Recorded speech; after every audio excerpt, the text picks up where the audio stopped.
Deep in the shadowed heart of 1855 Georgia, on a cotton plantation veiled in oak trees and forbidden whispers, a nightmare of ambition and control was playing out. A chilling tale of a widow who, in her ruthless pursuit of perfection, forced her sons into a horrific breeding scheme with enslaved women, turning family bloodlines into a twisted experiment. This wasn't random cruelty. It was a calculated horror, chronicled like a scientist's notes, designed to forge an unbreakable workforce. Unearthed from sealed archives, this story exposes a legacy of sin so dark it was scrubbed from history. How did this abomination unravel, and what twisted form of reckoning followed? Dive with us into a web of ledgers, letters, and lost souls that reveals the true price of power in the antebellum South. The year is 1958. Deep in the archives of the Georgia Historical Society, an artifact surfaces from the mud-caked foundations of the Oakwood Plantation, a name that crudely translates to timeless grace. It is a heavy leather ledger, its cover embossed with the words Improvement of Stock, E. Harrington, 1853. Its pages filled with the elegant, steady calligraphy of Mistress Elizabeth Harrington do not record profits from sugar or cotton.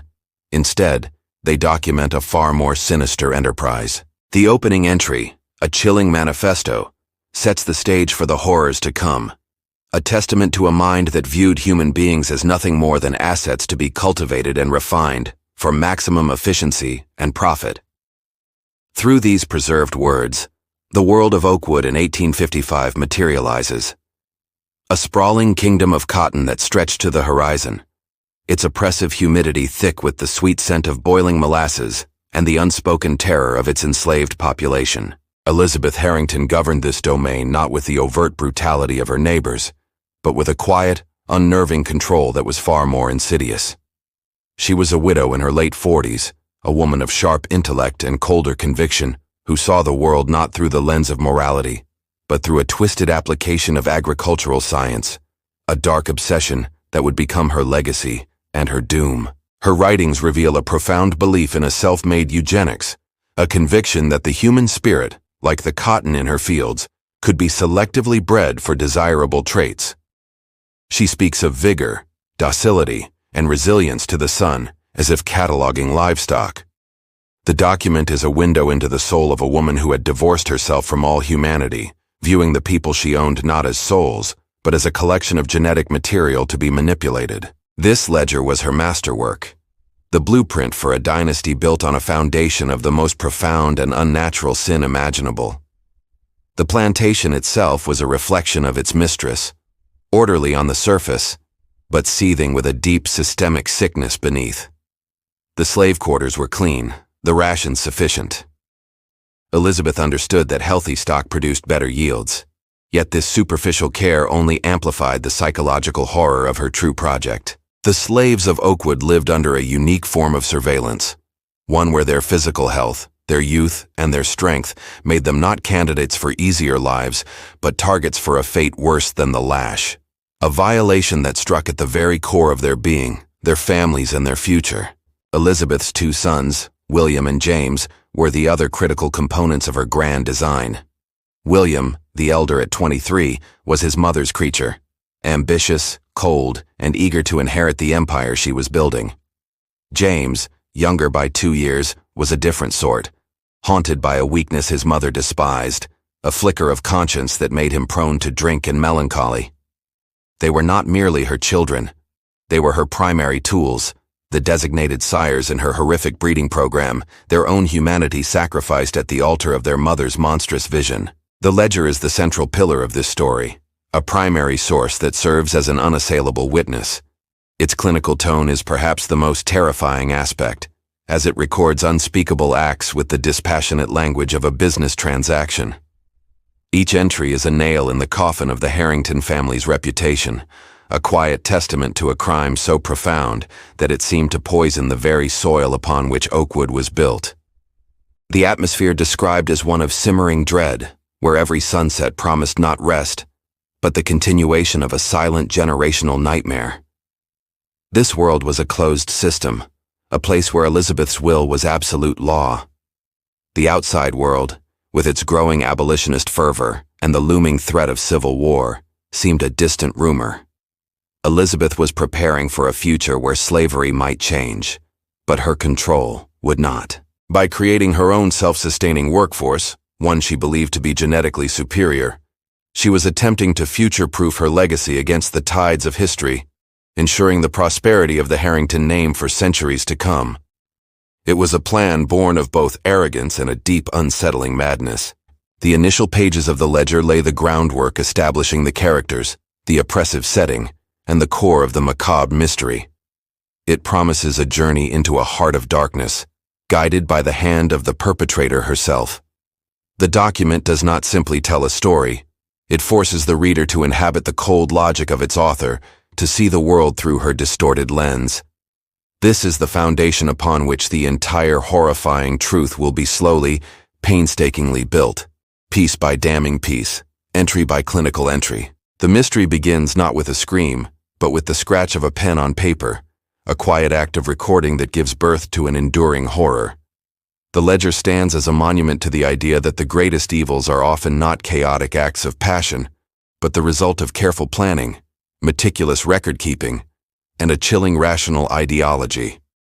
The promise contained within its pages is that of a slow, deliberate unveiling of a secret that will shatter a family, destroy a legacy, and leave a permanent stain on the history of Georgia. The first truly shocking entry appears under the date of April 15, 1855.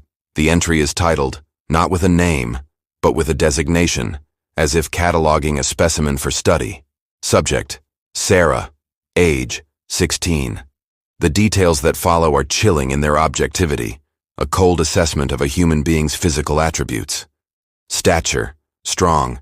Disposition, obedient. Learns quickly. Health, excellent.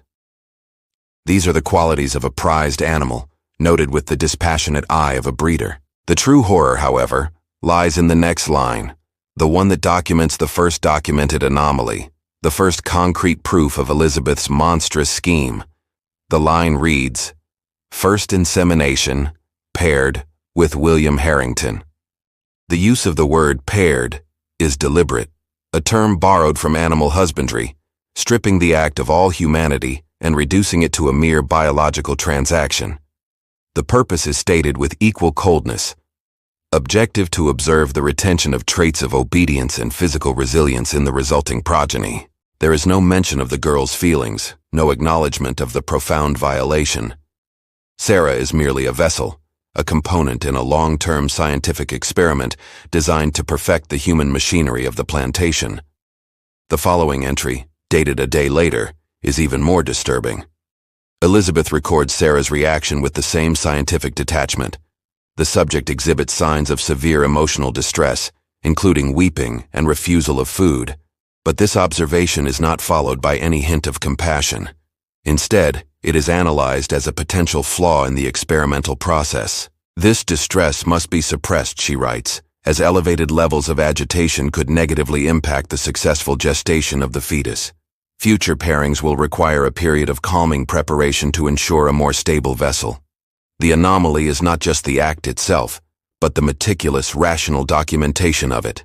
Elizabeth Harrington was not hiding her actions. She was chronicling them as a proud achievement, a scientific endeavor that she believed would redefine the future of agriculture and labor in the American South. This ledger was her proof, her legacy. The naming of her own son, William, not as a perpetrator of a crime but as a key instrument in a genetic project, is what elevates this from a story of typical plantation brutality to something far more sinister and psychologically complex. This entry marks the moment Sarah ceases to be just another enslaved girl on the plantation and becomes the central figure in a horrifying narrative. She is the first subject whose process is detailed so explicitly. Her suffering rendered into a data point for future analysis. Her youth, her strength, her intelligence, the very qualities that made her a person were the same qualities that condemned her to this fate. She had been chosen, marked by her own potential for a special kind of horror that her fellow slaves could only whisper about in hushed, fearful tones. The document reveals the deep complicity of her son, William. He is not a reluctant participant, but an active part of the methodology. His name is written with the same clinical feel as the rest of the entry, another piece of high-quality stock being used to improve the overall herd. This removes any possibility of interpreting the events as a mere abuse of power.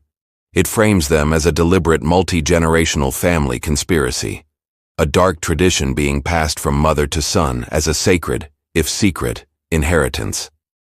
The silence that surrounds this entry in the historical record is deafening.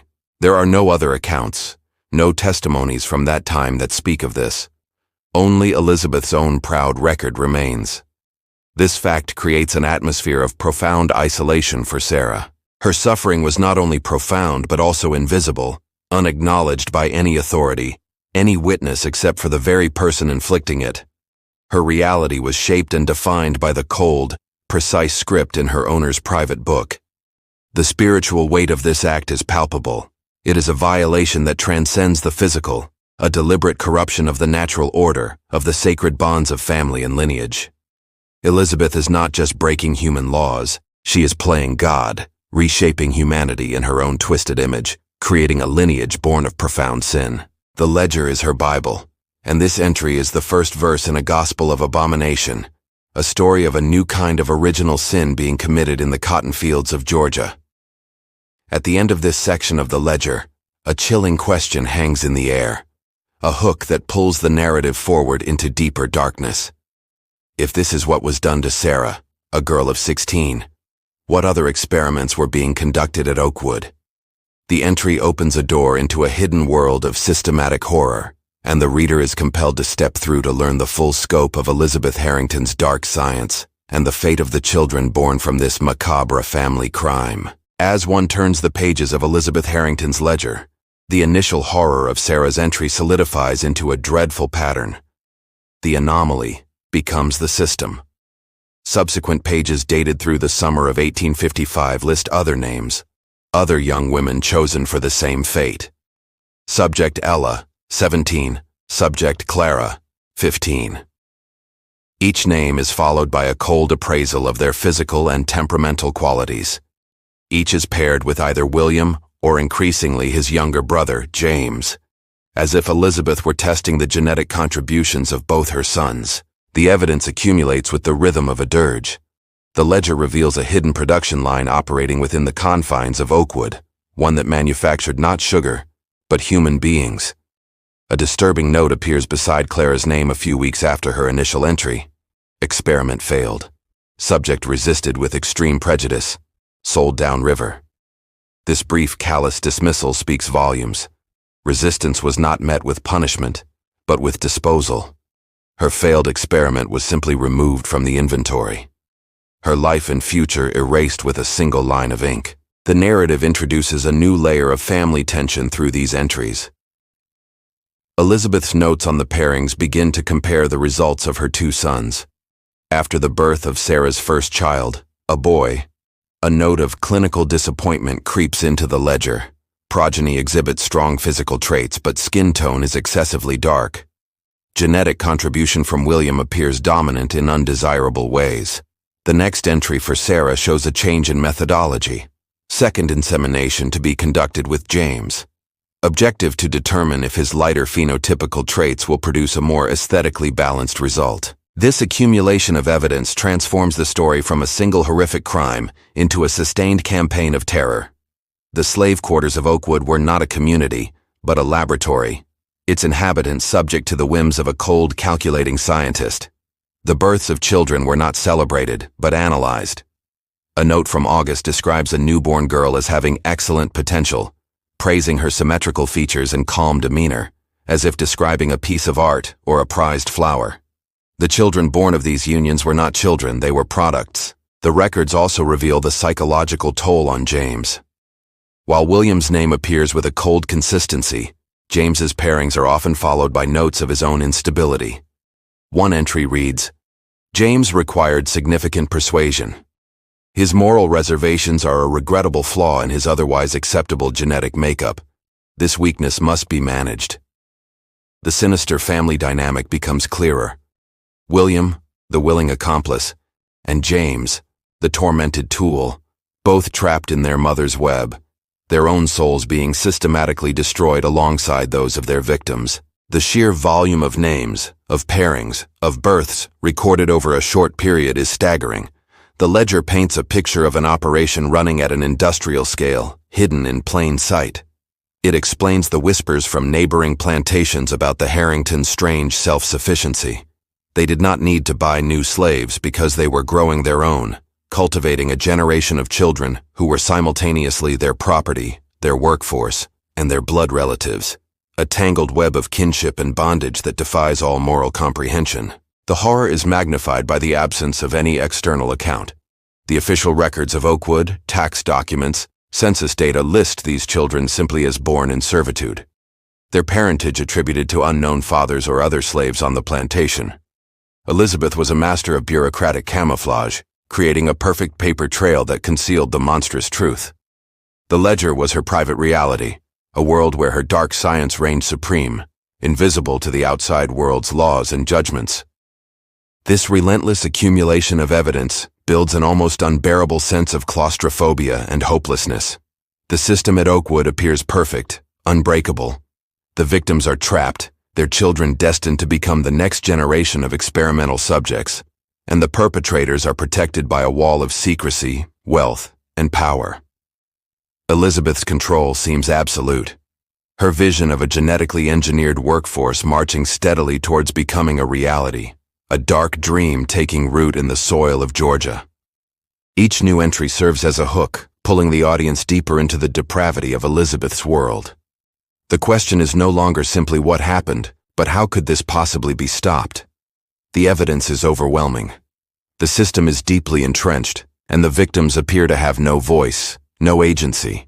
The ledger seems to be writing a story with a predetermined tragic conclusion. But buried within this system of oppression, a new kind of knowledge, and with it a new kind of power, was beginning to take root in the most unlikely of places. A new and vital source emerges from the archives, one that gives a voice to the silenced. It is a collection of fragmented pages discovered tucked inside an old Bible, written in a halting self-taught script. These are the secret writings of Sarah. Having learned to read and write in secret, a crime punishable by death, she had been keeping her own record, a counter-narrative to the clinical horror of Elizabeth's ledger. Her words provide the first hypothesis from within the heart of the nightmare, a theory born of observation, suffering, and a desperate need to understand. Sarah's diary entries are not just accounts of her own pain. They are the work of a careful investigator. She notes patterns that others might have missed. She records which girls are chosen, noting their youth and health. She documents the subtle differences in how the children born of the pairings are treated, given slightly better food, kept closer to the main house. She sees that they are being watched, evaluated. She connects the visits of the young masters to the slave quarters, not with random acts of lust, but with a terrifyingly predictable schedule. Her first hypothesis is articulated in a passage that is both lucid and heartbreaking. "This is not passion," she writes, the graphite pressed hard into the fragile paper. "This is not the weakness of men. This is a farm. It is a stable. Mistress Harrington is not a sinner. She is a farmer and we are her crop. She is tending to her fields and her sons are the tools she uses to sow the seeds." This realization marks a profound shift in Sarah's consciousness. She moves beyond the personal trauma to grasp the systemic ideological nature of the evil she is facing. The catalyst for her transformation from victim to strategist is the threat to her younger sister Lily, who had just turned 12. Sarah records a chilling observation in her diary. The mistress watched Lily in the yard today. She looked at her teeth, at the strength in her back as she carried water. "It is the same look she gave me. I see my past in Lily's future, and I feel a coldness in my soul that is stronger than fear." This personal threat elevates her struggle. She is no longer just trying to survive. She is fighting to prevent the cycle from repeating, to save her sister from the same fate. Her writings reveal a mind grappling with a horror that has no name. She struggles to find the words for what is happening, for the way family and violation have been twisted into one inseparable knot. "The boy who shares my eyes," she writes of her son, "is the son of the man who holds the whip. He is my child and my master's nephew. What God would allow such a thing? What name is there for what we are to each other?" This moral and spiritual crisis fuels her determination. She understands that she is living inside an abomination and that to remain silent is to be complicit in its continuation. Sarah's hypothesis is not just an intellectual breakthrough, it is a spiritual one. By naming the evil, by defining it as a system, she strips it of its mystical power. It is no longer an arbitrary act of fate, but a deliberate design. And a design can be understood. And what can be understood can perhaps be fought. Her secret literacy, once a source of private comfort, now becomes her weapon. Her diary is not just a place to record her pain, but a laboratory to formulate a plan. She begins to see the entire plantation as a machine with interlocking parts. She observes the masters, the other slaves, and most importantly, the overseer, Elias Thorne. Her writings show her studying him, trying to gauge his loyalties, his weaknesses. He serves the mistress, she writes, but he does not love her. He serves the power she holds. His eyes are always counting, always measuring. He is a man who understands value. This is the first inkling of a strategy, the first glimmer of a path out of the darkness. This section of the narrative, drawn from Sarah's own words, transforms the story. The audience is no longer a passive observer of a historical horror, but a confidant to a developing resistance. We are inside Sarah's mind as she connects the dots as her fear slowly calcifies into a cold, hard resolve. Her hypothesis is the first crack in the seemingly impenetrable walls of Oakwood, a testament to the power of the human intellect to find clarity even in the deepest pits of despair. The tension at the end of this block is immense. Sarah now understands the full scope of the system. She has a powerful personal motivation to act. She has identified a potential, if dangerous, tool in the form of the overseer. The question that propels the story forward is no longer if she will act, but how. Her diary closes on a note of chilling determination. A snake can be charmed, or it can be turned against its owner. I must learn which kind of snake Mr. Thorne is. The rot at the heart of Oakwood could not be contained forever. It began to seep into the surrounding community, not as a known truth, but as a pervasive, unsettling feeling. The next set of documents reveals the beginnings of a social fracture. The quiet isolation of the Harrington family as their dark secret began to warp the reality around them. A new source, a series of letters from Elizabeth Harrington to her cousin in Savannah, provides a fascinating glimpse into her perception of this growing unease. She sees it not as a consequence of her actions, but as the jealousy and ignorance of her peers. In a letter from September 1855, Elizabeth complains of a palpable coldness from her neighbors. The Whitaker family, she writes, who once never missed a Sunday dinner, now find excuses. I see their whispers at church, their judgmental glances.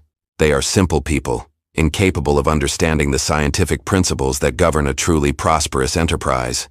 They mistake progress for perversion. Her arrogance is a shield, blinding her to the fact that her secrecy and strange self-sufficiency are raising alarms. She believes she is being judged for her success, not her methods.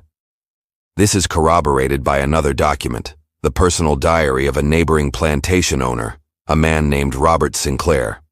His entry from the same month is telling, "There is a sickness at Oakwood."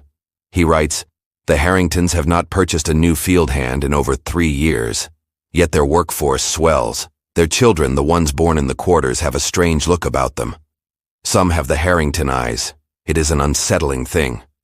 We no longer accept invitations to their home. My wife says the air there is heavy with unspoken sin." The community may not know the specifics, but they can feel the moral decay. The fracture was not just social, but economic. Records from local merchants show the Harringtons' accounts becoming increasingly insular.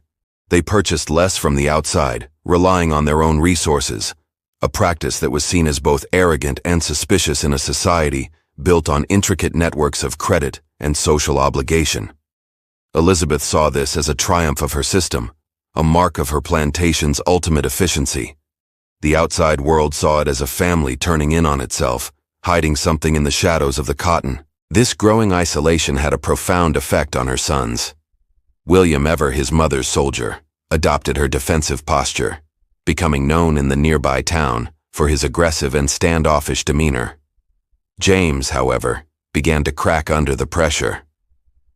A report from the local sheriff details his arrest for public drunkenness, during which he was heard muttering about a house of ghosts and sins that cannot be washed away. The official record dismisses it as drunken rambling, but it was another crack in the facade, a sign of the immense psychological pressure building within the Harrington family. Sarah's diary also records this shift. She notes the decrease in visitors, the way the carriages of neighbors no longer turn down their long oak-lined drive. The world is closing its doors to this house. She writes, "We are on an island now, adrift in our own filth. The mistress calls it strength, but I see it as a cage for all of us." She understands that this isolation makes the plantation more dangerous with fewer outside eyes to witness what happens within its borders. But it also makes the family more vulnerable, their reputation slowly eroding. The sinister family was becoming the subject of local lore. Children in the parish were told stories of the strange, pale-eyed children of the Oakwood slave quarters, of the widow who never smiled, and of the two brothers who seemed more like specters than men. The plantation was becoming a haunted place long before its secrets were truly unearthed. The social fracture was creating a mythology, a dark legend that was in its own way a distorted reflection of the truth. This evidence of social decay creates a new kind of tension. The threat is no longer just internal, but external. The Harringtons are losing their standing, their place in the rigid social hierarchy of the antebellum South. Their secret is costing them the one thing they value as much as wealth, their name. The carefully constructed world of Elizabeth Harrington is beginning to fray at the edges, not from a direct assault, but from the slow, steady pressure of social ostracism. The block ends with this mounting pressure reaching a critical point. Elizabeth, in a final defiant letter to her cousin, declares her intention to host a grand ball, a desperate attempt to reassert her family's dominance and silence the rumors once and for all. "We will show them the fruits of our labor," she writes, "and they will be forced to choke on their envy." This planned event becomes a ticking clock, a potential flashpoint where the hidden world of Oakwood will either be successfully defended or catastrophically exposed. The turning point in this dark saga comes not from a revolt or an outside investigation, but from a quiet, desperate search in the dead of night. Driven by the imminent threat to her sister Lily, Sarah begins a series of clandestine explorations of the main house. Her diary details these terrifying journeys into the heart of her enemy's world. She is not searching for a weapon in the traditional sense, but for something far more powerful: proof. She instinctively understands that Elizabeth's greatest strength, her meticulous record-keeping, could also be her greatest weakness. Her search leads her to Elizabeth's private study, a room she had only ever seen from the outside in a locked chest beneath a loose floorboard. She finds it, a collection of letters tied with a black ribbon.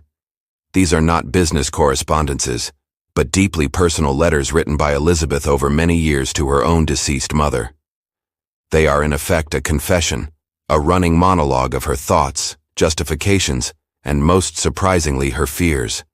This is the irrefutable evidence, the smoking gun that can bring the entire edifice of Oakwood crashing down. The impact of this discovery on Sarah is profound, and her diary records the shift in her own psychology. "I held her soul in my hands," she writes, her script trembling but clear. All her pride, her science, her reasons, it was all there. She wrote of her disappointment in father, of her ambition to create a legacy he never could. She wrote of William's strength and James's weakness, and she wrote of us, of the stock, of the project. Reading her words, I felt the fear drain out of me. It was replaced by something cold and hard as ice. I no longer see her as a master. I see her as an opponent. The letters contain passages of breathtaking cruelty and self-delusion.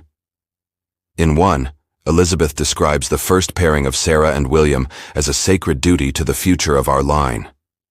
In another, she laments James's weakness, writing, "He feels a sentiment for these creatures that is entirely inappropriate. He does not understand that true mastery requires a distance of the heart." Most damningly, she confesses her fear of discovery. The world is not yet ready for such forward-thinking methods. She writes, "They would call it a crime. But history is written by those with the vision to look beyond the petty morals of their time. Armed with this knowledge, Sarah's strategy solidifies.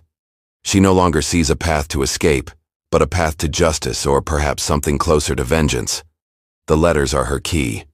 Her diary entries become less about her own suffering and more about planning her next move. She begins to meticulously observe the overseer, Elias Thorne, confirming her earlier hypothesis. She sees his ambition, his resentment of the Harringtons' inherited wealth, and the way he watches everything, always calculating. He is the weak point in the plantation's defenses. The weight of the evidence transforms Sarah from a victim into the sole arbiter of the Harrington family's fate. She holds their ruin in her hands. This power is both terrifying and exhilarating. Her writing takes on a new tone of authority. I am the ghost in this house they do not see. She writes, I know their sins. I know their fears. The question is no longer how to survive them, but how to unmake them. And I see now that Mr. Thorne will be the hammer, and I will be the hand that guides his blow. This discovery of the letters is the story's narrative fulcrum. It shifts the power dynamic completely. Until this point, Elizabeth has been in total control. Now, an illiterate slave girl holds the power of life and death over one of the most powerful families in Georgia. The suspense is no longer about whether the truth will be revealed, but about the consequences of that revelation. Sarah's decision will determine the fate of everyone at Oakwood. The documented impact is not just on Sarah, but on the very atmosphere of the story. The sense of hopelessness is replaced by a tense, fragile hope. The narrative is no longer a descent into darkness, but a potential ascent into the light of retribution. The letters are a physical manifestation of the truth, a tangible object that can be used to fight back against a seemingly invincible system. They represent the idea that secrets, no matter how deeply buried, can be unearthed. The block concludes with Sarah making her decision. After days of wrestling with her conscience, weighing the risks, she makes a final chilling entry in her diary. Tomorrow the great ball will be held. The house will be full of liars, all smiling at one another. While they drink and dance, I will deliver these letters to Mr. Thorne. I do not know if he is a good man. I do not think he is. But I know he is a man who loves power more than he loves the Harringtons, and that will be enough. The stage is set for a confrontation that will change everything. Even before Sarah made her move, the internal authority of the Harrington family was beginning to crumble, corroded from within by the very secrets it sought to protect. The most compelling evidence of this collapse comes from an unexpected source. A formal report written by the parish priest, Reverend Elias, to his bishop in Savannah. The document, dated just days before the Harringtons' fateful ball, is a plea for guidance, a record of a spiritual authority rendered utterly powerless in the face of an encroaching, inexplicable evil. Reverend Elias describes his attempts to counsel the Harrington family, particularly the younger son, James. The boy is in a state of profound spiritual terror. The priest writes, "He came to confession last week, but could not speak. He only wept, mentioning unnatural unions and a curse on our blood. He seems to be on the verge of madness, consumed by a guilt he cannot articulate." The priest's words paint a picture of a soul in torment, a living casualty of his mother's grand experiment. The authority of the church meant to offer salvation could not penetrate the walls of the Harringtons' secret. The report details a direct confrontation with Mistress Elizabeth herself. Alarmed by James's state, Reverend Elias visited Oakwood to speak with her about the unsettling rumors that had begun to circulate more openly in the parish. Her reaction was swift and absolute.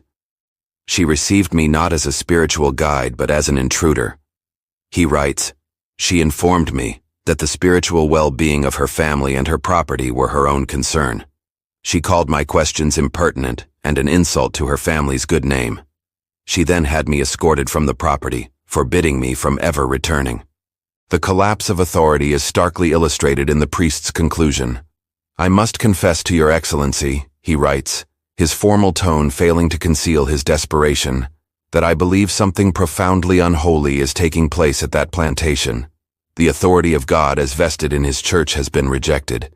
I fear for the souls of that family and for all those under their charge. I do not know what course of action to take. I am a shepherd whose flock is being devoured by a wolf I cannot see. This document is a formal record of institutional failure. The one outside power that might have intervened was rendered impotent.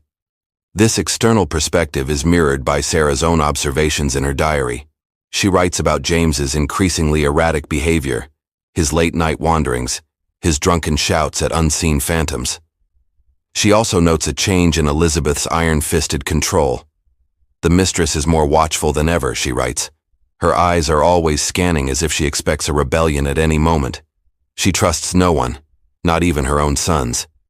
The power she built is beginning to consume her. The house is eating itself from the inside out. The family unit, the primary source of Elizabeth's authority, was fracturing. William, in his desire to prove his loyalty, became even more cruel, his actions more reckless, as if trying to overcompensate for his brother's weakness.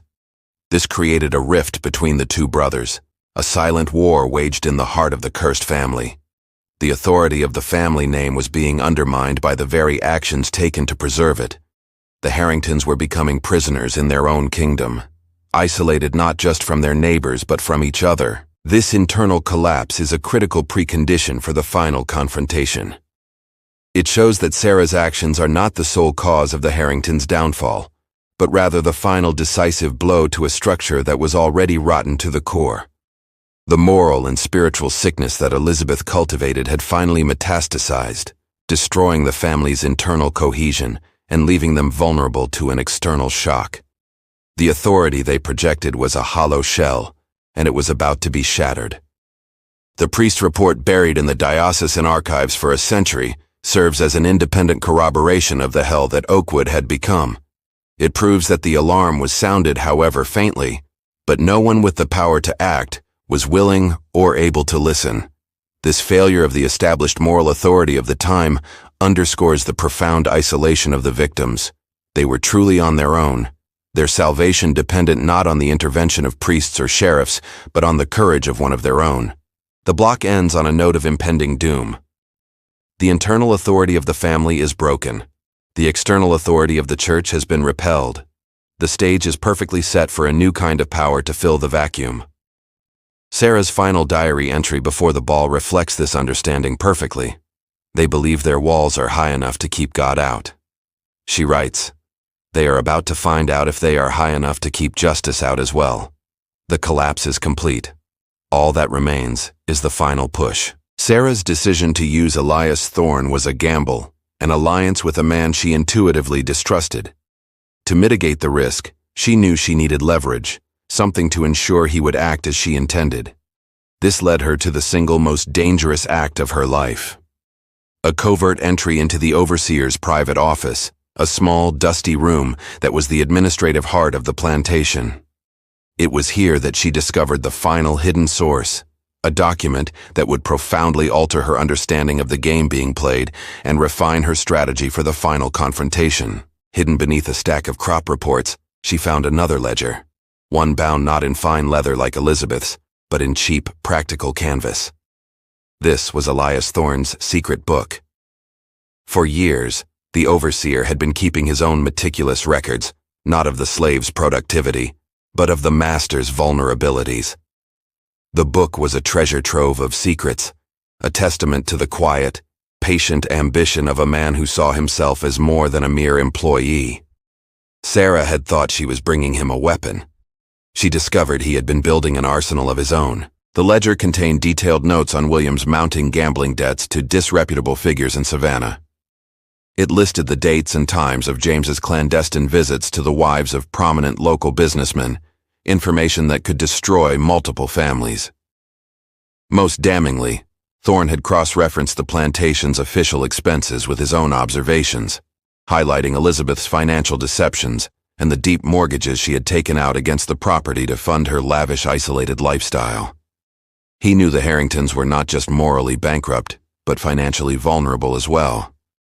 This discovery was a revelation for Sarah. Her diary entry from that night is a masterclass in cold, clear-eyed analysis. I came to find a tool, she writes, and I found a master craftsman of ruin. Mr. Thorne is not a potential ally. He is a predator who has been stalking this family for years, waiting for the perfect moment to strike. The letters I found are not the beginning of his war. They are merely the final piece of ammunition he needs to win it. She realized she was not introducing a new conflict, but merely choosing a side in a pre-existing one. This new source changed everything.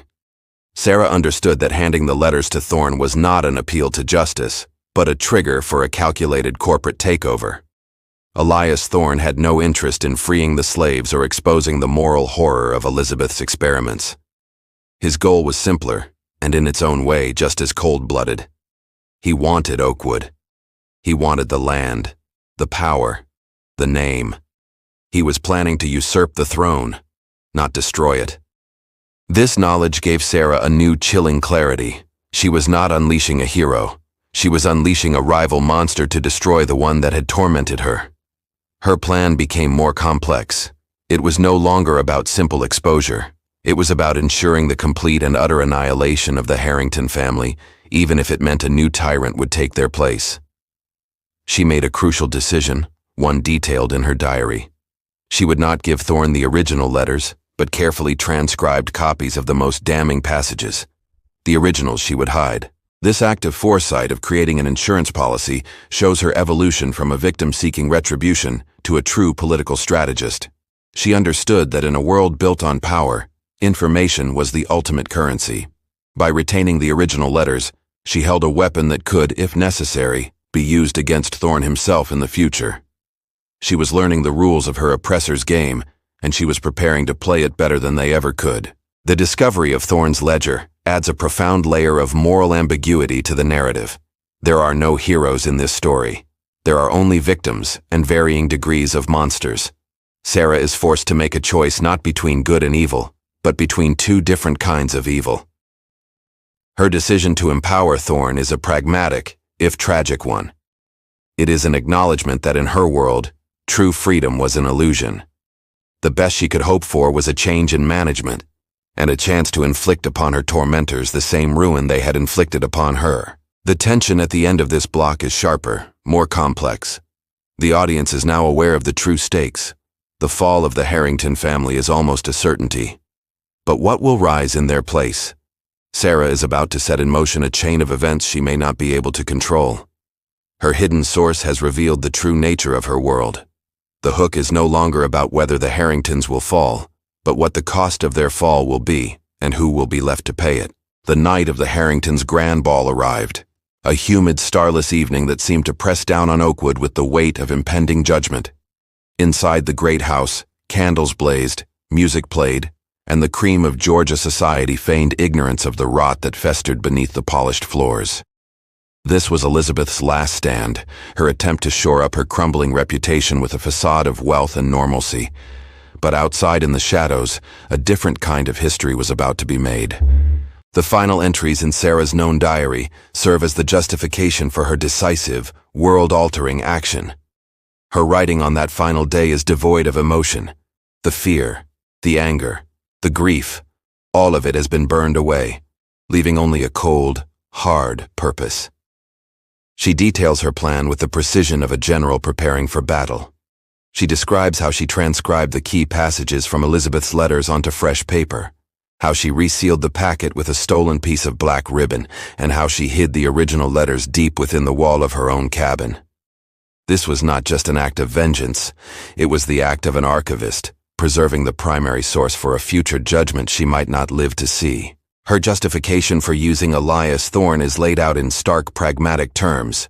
Some say that to fight a monster, you must not become one, she writes. They are fools who have never lived in a cage. To escape the cage, you must first understand the mind of the zookeeper. Mr. Thorne and the mistress are the same kind of animal.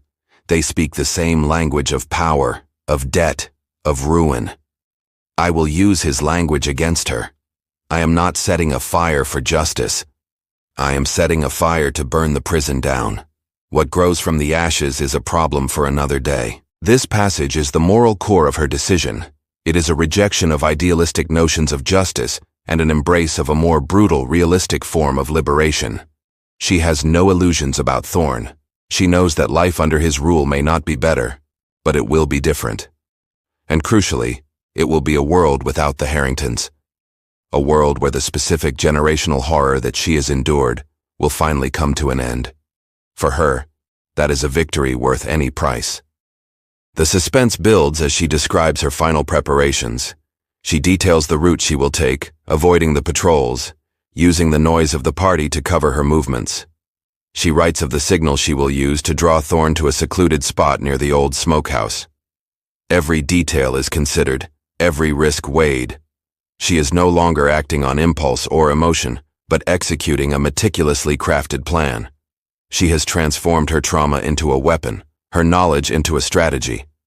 The narrative voice in her diary takes on an almost prophetic quality.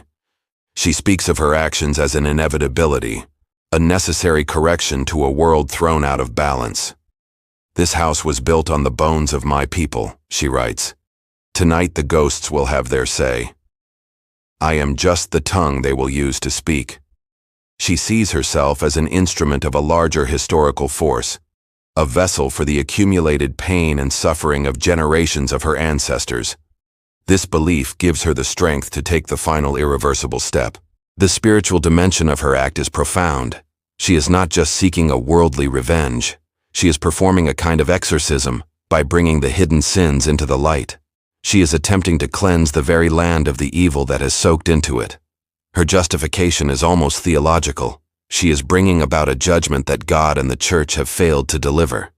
She is answering the profound silence of the authorities with a single deafening act of rebellion.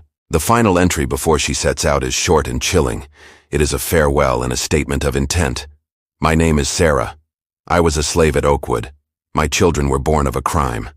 By the time the sun rises, the Harrington name will be a whisper of a memory. Let the record show that it was not a storm or a fire that brought this house down. It was a girl who learned to read." This is her final testimony, her claim on history, a justification written in the moments before she changed the course of it forever. The tension is at its absolute peak. The plan is in motion. The justification is clear. The audience is held in a state of suspended animation, waiting for the inevitable collision of ambition, secrecy, and retribution. Sarah walks out into the night, a packet of paper in her hand that holds the power to unmake a world. The music of the ball is the soundtrack to a revolution, a quiet personal war that is about to have very loud, very public consequences. The climax of this story is not found in a diary of the oppressed, but in a triumphant letter from the victor. The final primary source is a letter from Elias Thorne to his brother, a lawyer in Savannah, dated 1 week after the Harringtons' ill-fated ball. The document preserved in a dusty legal archive is a cold, detailed account of the night the Harrington dynasty crumbled. It is a masterpiece of self-congratulation, a victor's chronicle that provides a chilling third-person perspective on the family's final moments of power. Thorne's voice is the one that narrates the end. He begins by describing the meeting with Sarah, dismissing her with a single callous line. "A useful instrument, nothing more. She brought me the final proof I needed." He then moves to the main event, his confrontation with Elizabeth and her sons in the study, just as the last of their party guests were departing. He describes the scene with the relish of a playwright. "Elizabeth in her silk finery attempted to project an aura of command," he writes, "but her eyes when I placed the transcribed pages on her desk betrayed a terror I found most satisfying." The letter details the family's reactions with surgical precision. James, upon reading the accusations, reportedly collapsed into a chair, weeping uncontrollably, his long-suppressed guilt finally overwhelming him. William, ever the protector of the family name, flew into a rage, lunging at Thorne, only to be restrained. But the focus of the letter is Elizabeth. Thorne describes how she read the pages with a ghastly calm, her face a mask of stone. When she finished, she did not deny it. According to Thorne, she simply looked up and said, "What is your price?" This is the moment the power dynamic shifted irrevocably. The mistress of Oakwood, the woman who saw herself as a god on her own land, was reduced to negotiating the terms of her surrender. Thorne's letter lays out his price with smug clarity. It was not money, it was everything. I informed her that the price for my silence was the deed to Oakwood. Free and clear, he writes, all land, all property, all stock, including the unique results of her experiments. They would sign everything over to a holding company of my brother's creation and be gone within the month. Their family name erased from this parish forever. The interpretation of this scene through Thorne's own words is devastating. The fall of the House of Harrington was not a moral reckoning. It was a hostile takeover. Justice was not the outcome. A transfer of assets was. Thorne's letter shows no concern for the victims of Elizabeth's scheme. He refers to the enslaved people of Oakwood as stock, adopting the very language of his predecessor. The system of oppression was not being dismantled. It was simply getting a new manager. The final image Thorne paints is one of utter desolation. He describes Elizabeth after agreeing to his terms, walking to the window and looking out over the fields of cotton, the source of her wealth, and the stage for her crimes. She stood there for a long time, he writes. She did not speak. She did not cry. It was as if she were a statue, a monument to her own ruined ambition. In that moment, I knew I had not just taken her plantation. I had taken her soul. This is the climax. A quiet, brutal transaction in a dimly lit room where a family's legacy was signed away in exchange for silence. The letter reveals the dark truth of the story's resolution. Sarah's act of rebellion, born of a desperate need for justice, was co-opted by a man whose only motive was greed. She had successfully burned the prison down as she had intended, but the ashes were now the property of a new warden. The moral horror of the Harringtons' crime was not punished. It was leveraged. It became a tool in a financial negotiation, its profound human cost reduced to a bargaining chip. This document serves as a powerful and cynical interpretation of the events. It challenges the audience's desire for a clean, righteous conclusion. The evil of Elizabeth Harrington was not defeated by the good of Sarah. It was consumed by the different, more modern evil of Elias Thorne. The evil of corporate raiding, of predatory capitalism, where human lives are just figures on a balance sheet. The sins of the old aristocracy were simply replaced by the sins of the new meritocracy. The letter ends with a chilling instruction to his brother. Draw up the papers. The timeless grace is ours now. This final line is a haunting epitaph for the Harrington family and a grim coronation for their successor. The primary source has spoken. The climax is not a trial or a confession, but the closing of a deal. The dark secret was not exposed to the world. It was simply sold to the highest bidder, ensuring it would remain buried for another 100 years. The official records that follow the events of that fateful night are notable for their silence and their lies. The legacy of the Harrington family was not just destroyed, it was systematically erased, replaced by a carefully constructed fiction. The first piece of secondary evidence is a small article in a Savannah newspaper from December 1855. It reports with polite regret the sudden and unfortunate financial ruin of the esteemed Harrington family, attributing their downfall to poor investments and the volatility of the cotton market. It announces the sale of Oakwood to a northern agricultural corporation, wishing the Harringtons well in their future endeavors elsewhere. This public narrative was, of course, a fabrication orchestrated by Elias Thorne and his lawyer brother. The Northern Corporation was a shell company, a legal fiction that allowed Thorne to assume control without raising suspicion. The census records of 1865 confirm this transfer of power. Oakwood is listed as being managed by Elias Thorne agent, and the Harrington name has vanished completely from the parish records. They became ghosts overnight. Their long history in Georgia reduced to a footnote in a business section. But what of the human consequences? What of Sarah and the other victims of Elizabeth's experiments? Here, the official record is a void. Sarah and her younger sister Lily disappear from all known documents after 1855. They are not listed in the 1865 census for Oakwood or any neighboring plantation. They are not in the Freedmen's Bureau records that were created after the Civil War. It is as if they walked out of the pages of history, leaving no trace. This absence is in itself a powerful testament to their fate. The legacy of these lost women survives only in the realm of folklore. Decades later, in the 1930s, field researchers for the Works Progress Administration collected the oral histories of the descendants of slaves in the region.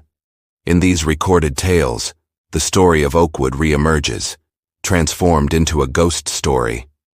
They speak of a woman of shadow who lived during the last days of the old masters, a woman who held the master's sins in a bottle and used them to call a devil from the north to eat the wicked family whole. The legend says that after the Harringtons were gone, this woman took her sister by the hand and walked into the heart of the cypress swamp, never to be seen again.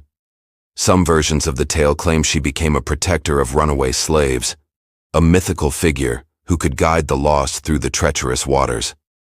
Other darker versions say she haunts the old plantation grounds, a vengeful spirit ensuring that no master will ever prosper on that poisoned soil again.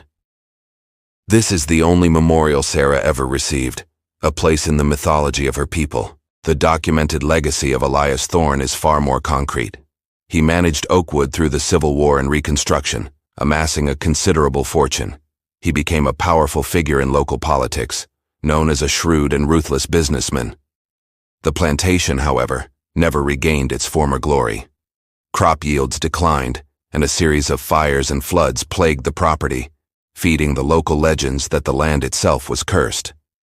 The superior stock that Elizabeth had tried to create was sold off or scattered, their unique, tragic lineage diluted and lost to history. The final piece of evidence is a land survey from 1880.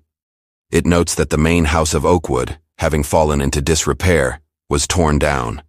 The land was subdivided and sold off in smaller parcels. The great timeless grace was officially dead, its physical heart demolished, its memory relegated to whispers and ghost stories. The horror was not cleansed. It was simply paved over, built upon by new generations who had no idea of the sins that lay buried in the soil beneath their feet. The contrast between the documented legacy of Thorne and the folkloric legacy of Sarah is stark. He achieved the power and wealth he craved, his name etched in property deeds and financial records. She achieved a more potent, if intangible, legacy.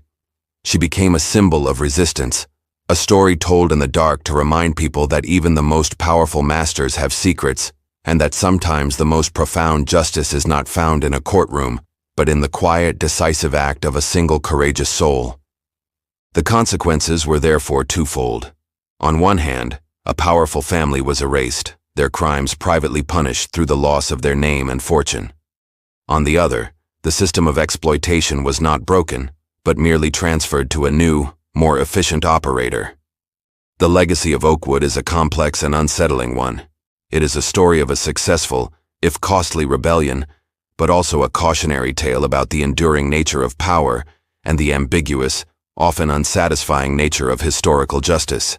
In the final analysis, the story of Oakwood, reconstructed from these desperate and haunting sources, leaves us with more questions than answers. The documents, Elizabeth's cold ledger, Sarah's desperate diary, the priest's helpless report, and Thorne's triumphant letter, form a mosaic of a crime that was both profound and perfectly contained. The central question that remains is not what happened, but whether what happened can in any sense of the word be called justice. Did Sarah succeed, or was her victory a Pyrrhic one? A brief, fleeting moment of triumph in a much longer ongoing war? The evidence suggests a deeply cynical conclusion. Elizabeth Harrington's experiment in eugenics was a perversion of science and a violation of God's law. But her punishment was not meted out by a court or a church. It came in the form of a corporate transaction, a hostile takeover orchestrated by a man who saw her crimes not as a moral failing, but as a business opportunity. Elias Thorne did not end the horror of Oakwood. He simply liquidated it for profit. The system that allowed such atrocities to occur remained firmly in place, its gears grinding on under new management. The fate of the Harrington family serves as a dark parable. They were not exposed and shamed. They were allowed to simply disappear, taking their secrets with them. Their ruin was financial, not moral. In a society that valued wealth and reputation above all else, this was perhaps the most fitting end. Yet it feels deeply unsatisfying. The lack of a public reckoning of a formal acknowledgement of their crimes means that their sins were never truly accounted for. They were buried, just like the bodies of the slaves who had died on their land. And what of Sarah? Her legacy is perhaps the most ambiguous of all. She is the hero of the story, the catalyst for change, the enslaved girl who outwitted her masters. But her victory required her to make a deal with the devil, and it resulted in her own disappearance from the historical record. She became a ghost, a legend, a whisper in the swamp. Is this freedom? Or is it another form of erasure, a final tragic silencing? The land itself seems to offer the only true verdict. The historical records are clear. After Thorne took over, Oakwood failed. The cotton grew thin, the soil soured, and the plantation that was once the envy of the parish withered into a collection of failing small holdings. The locals called it a curse, the land rejecting any master after the Harringtons. Perhaps this is the true justice of the story, a spiritual elemental judgment delivered by the earth itself. A quiet refusal to bear fruit from such poisoned roots. The final piece of evidence presented is a modern one. A genealogical study from the late 20th century traces the lineage of Elias Thorne. His descendants became a powerful force in Georgia. Their wealth and influence built on the foundation he laid that night in 1855. They became bankers, politicians, and philanthropists, their family name synonymous with progress and respectability. This fact is the story's final bitter irony. The wealth generated from the sins of Oakwood was not destroyed. It was laundered over generations, its dark origins forgotten, its profits woven into the fabric of modern America. The ledger of Elizabeth Harrington and the self-satisfied letter from Elias Thorne now sit in the same archival box. Two testaments to the same cold ambition, separated only by time and method. They represent two sides of the same coin, two forms of a uniquely American horror. One was the evil of an old aristocratic world obsessed with bloodlines and tradition. The other was the evil of a new capitalist world obsessed with profit and leverage. The story of Oakwood is the story of the violent transactional handoff between the two. So the question remains, hanging over the ruins of the plantation like the Spanish moss from the old oaks, was justice ever truly served? The Harrington family was destroyed, their name erased from history. Sarah, the architect of their downfall, vanished into legend, finding a form of freedom that exists outside the record. The land itself became barren, refusing to participate in the ambitions of new masters. Perhaps this collection of ruins, disappearances, and curses is the only form of justice possible for a crime so profound that it broke the very laws of nature. The story of the mistress who bred slaves with her own sons is not just a forgotten tale from 1855 Georgia.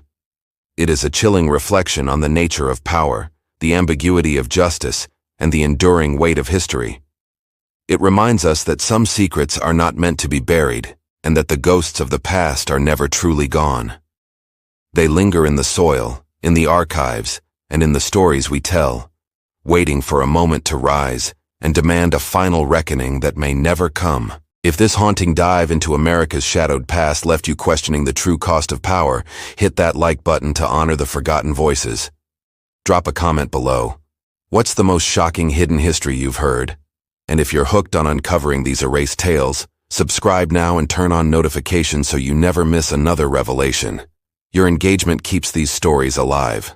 Thanks for watching. See you in the next deep dive into the unknown.